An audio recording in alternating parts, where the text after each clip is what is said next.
Most of the West didn't sleep all at once. Not on the trail. Not with 1,000 head of cattle bedded down under a restless sky. While towns went quiet and lamps were turned low, someone stayed awake, listening, watching, riding slow circles through the dark. This was the cowhand riding night guard, and it might have been the loneliest job on the trail.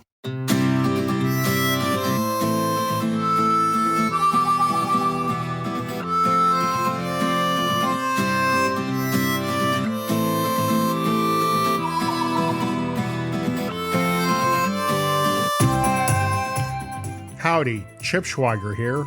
Welcome to another edition of Way Out West, the podcast that takes you on a journey through the stories of the American West, brings you the very best cowboy wisdom, and celebrates the legacy of the American cowboy. While towns went quiet and lanterns dimmed behind saloon windows, someone stayed awake.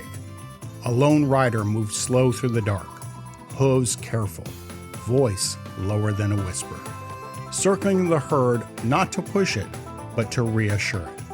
Because in the night, calm mattered more than speed, and one wrong sound could undo an entire day's hard work. So today on the show, we're riding into those quiet hours on the cattle trail, exploring the job known as night guard, the men who stayed awake while others slept, and how low, steady songs became working tools to keep the herd calm and the night from breaking loose. After the episode, check out the show notes at wayoutwestpod.com/riding night guard.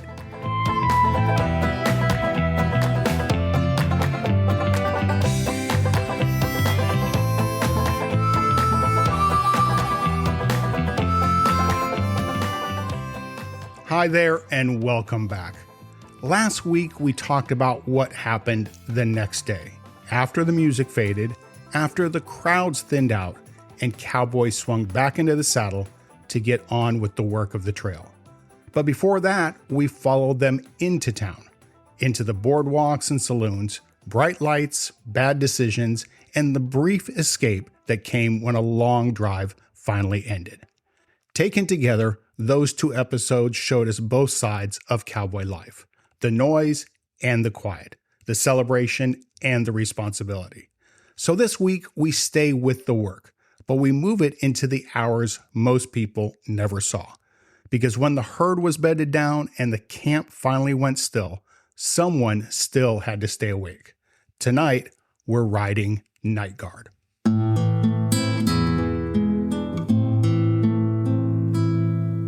So picture the open range at night. No fence line stretching off into the dark, no town lights on the horizon, just cattle bedded down in uneven clusters, breathing slow and heavy. Horses flicking ears at sounds you can't quite place. And above it all, a sky so full of stars it feels close enough to touch.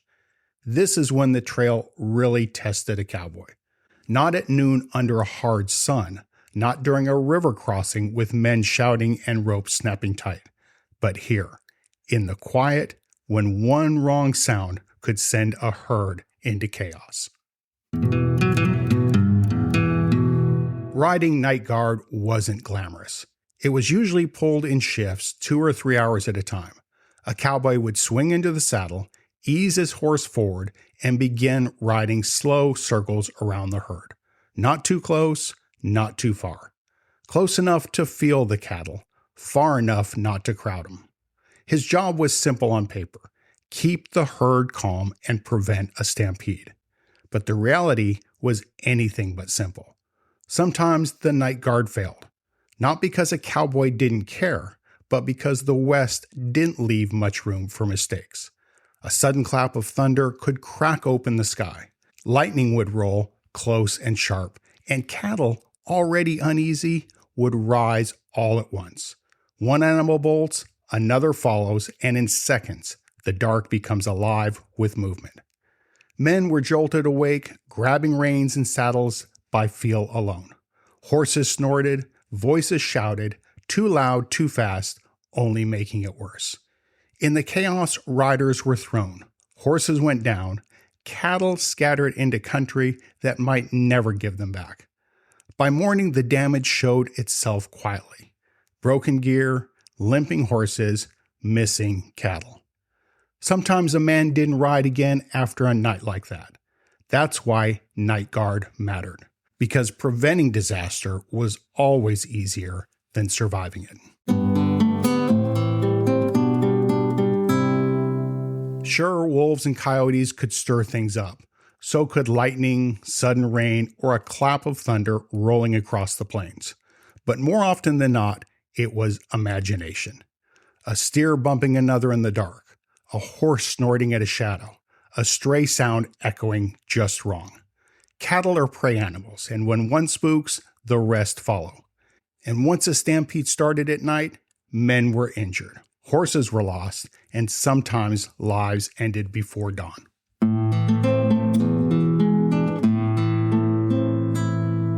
This is where something unexpected enters the picture. Not a gun, not a rope, a song. Cowboys learned that cattle responded to calm, familiar sounds.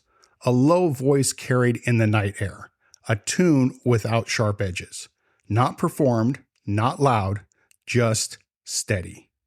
Many of the songs we now think of as cowboy music were born right here on the Night Guard.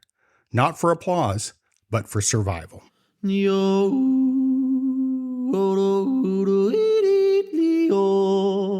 If you've read my blog article on cowboy music, you know this already. Those old trail songs weren't written for stages or saloons. They were tools. Songs like Get Along, Little Dogies and The Old Chisholm Trail weren't about storytelling first. They were about rhythm. A rhythm that matched a horse's walk. A rhythm that told cattle everything was fine. The cowboy sang not to entertain himself, but to settle the herd. Music as labor, music as responsibility. Now imagine being that cowboy. Your shift starts around midnight. The fire has burned down to coals. The others are rolled up in their bedrolls. You're alone with your horse, your thoughts, and the cattle. This is when homesickness hit the hardest, when worries about money and weather or family came creeping in. Some cowboys hummed, some sang full verses, and some just talked softly to their horse. The songs sung weren't always for the cattle. Sometimes it was for the man singing it. Hollywood would later turn night guards into a poetic image, a lone rider under the stars singing softly. And yes, it was beautiful, but it was also skilled work.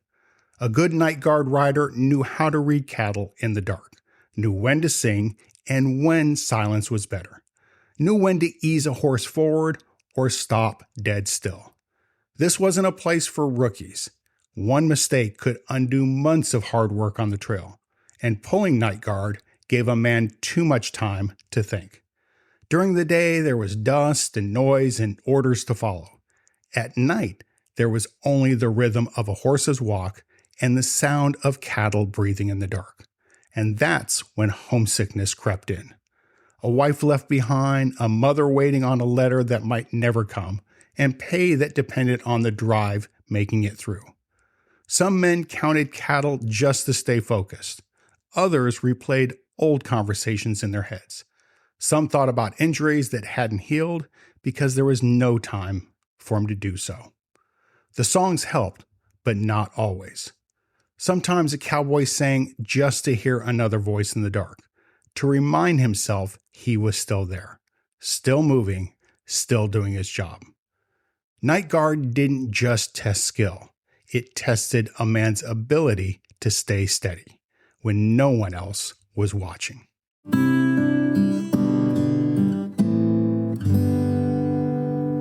Now, the horse mattered just as much as the man. A night horse had to be steady, unflappable, willing to walk slow, hour after hour. Some horses learned the songs too. They relaxed when the rider sang. They knew the sound meant calm, not danger. Man, horse, cattle, all moving in the same quiet rhythm.